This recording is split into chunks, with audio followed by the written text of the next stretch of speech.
Jacquie McNish, Losing the Signal, the untold story behind the extraordinary rise and spectacular fall of BlackBerry.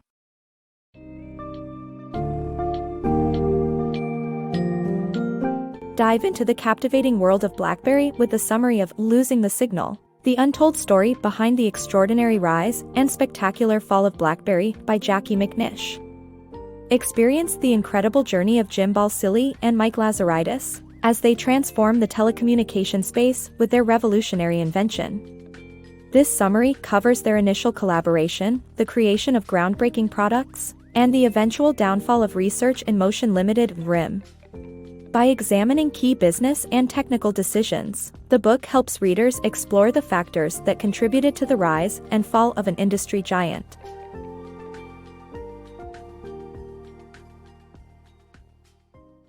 The dynamic duo of RIM. The success of RIM, the Canadian tech company behind BlackBerry, can be credited to the perfect combination of its co-founders, Jim Balsillie and Mike Lazaridis.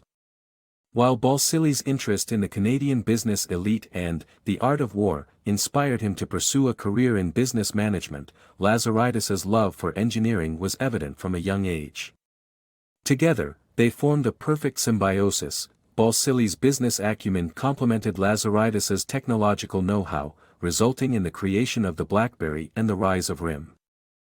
RIM, from radio modems to smartphones. In the late 1990s, Jim Balsillie and Mike Lazaridis were the driving force behind Research in Motion's shift towards wireless communication devices. Before developing their own devices, RIM worked on radio modems to connect laptops to wireless data networks. However, when their only major customer cancelled a deal and nearly brought RIM down, Balsillie realized the company needed to diversify its customer portfolio to survive. Lazaridis saw an opportunity in the emerging market for portable two-way communicators, and began working on the prototype for the Interactive 900.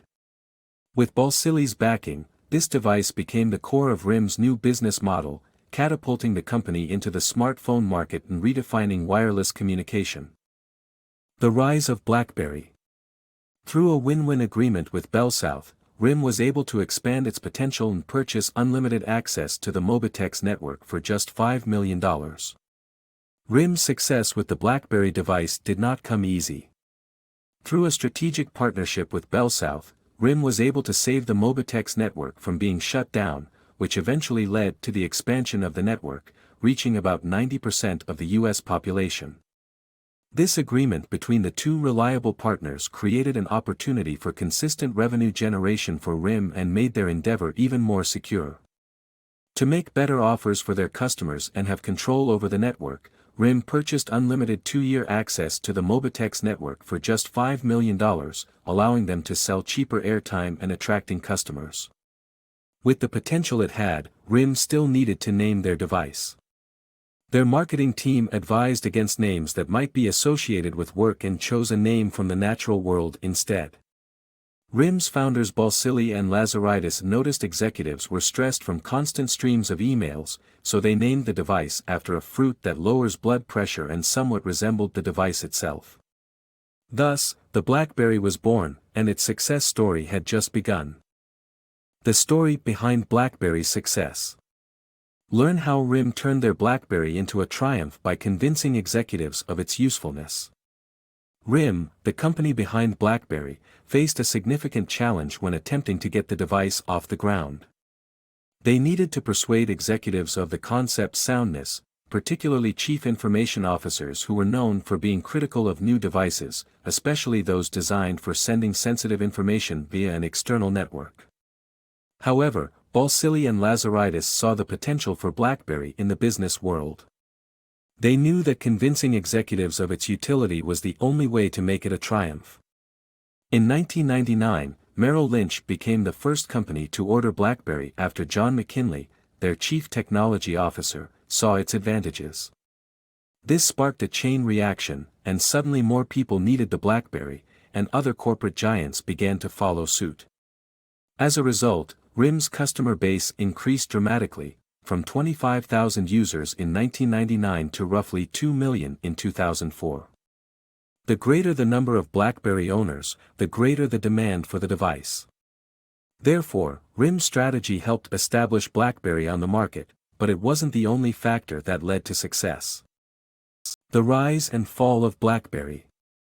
In a highly competitive wireless communication market, BlackBerry's co-CEO Balsillie feared that strong rivals like Nokia would produce cheaper and more flexible devices that would dominate the market.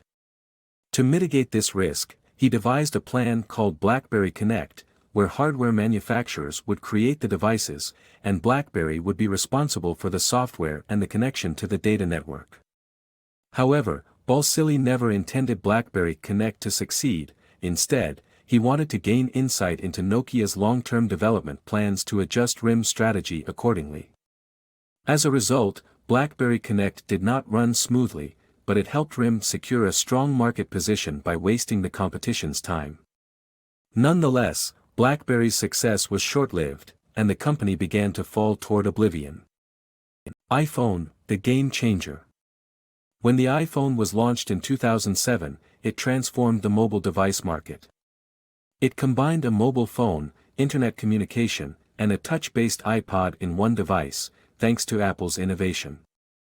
The iPhone's deal with AT&T also made it possible to transmit more data than the BlackBerry, changing consumer preferences in mobile phones. The iPhone was not only sleek and aesthetically pleasing but also a powerful device with sophisticated hardware inside. Its impact was so significant that BlackBerry's Lazaridis and Balsillie had to come up with a plan to create a competitive smartphone, which they released as Storm. However, it was a colossal failure due to numerous bugs and an inferior touchscreen compared to the iPhone. RIM's losing grip on the market began with this disappointment, and the failure of the Storm would not be the last for RIM. RIM's demise. Apple's successful release of the iPad created problems for RIM as its customer base shifted from corporate to non-business consumers. RIM's Playbook tablet, which lacked efficient email communication and suffered technological difficulties, worsened the situation. CEO Lazaridis decided to switch to C++ software code, using up precious time that could have been used to address other issues. These series of failures eventually led to RIM's downfall, highlighting the importance of staying on top of market trends and adapting products to fit changing customer needs. Inside the downfall of RIM. The inability of RIM's CEOs to resolve conflicts affected the company's functioning, leading to mistrust and responsibility issues, which ultimately resulted in the company's downfall. In 2007, an accounting problem arose at RIM due to backdating, which highlighted the neglect of Balsillie as a leader and strained his relationship with Lazaridis. Differences in personality and interests widened the gap between the CEOs, making it difficult for the duo to work together. The company's engineers and marketing employees started blaming each other, which led to a lack of trust and responsibility within the company. The mounting difficulties between Lazaridis and Balsillie were the main reason for RIM's problems and eventual downfall.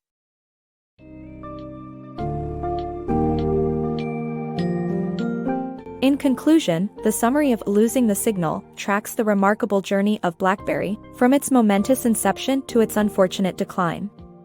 It highlights key aspects of business such as the importance of trust and collaboration, the significance of strategic alliances, adaptation to technological advancements, and the pressure of competition. Ultimately, through the story of BlackBerry's rise and fall, readers can gain insights into the complex world of tech businesses and the need for adaptability in an ever-changing landscape. So, don't miss the opportunity to understand the overarching message of the book, and go on a fascinating ride through the tumultuous world of technology and innovation.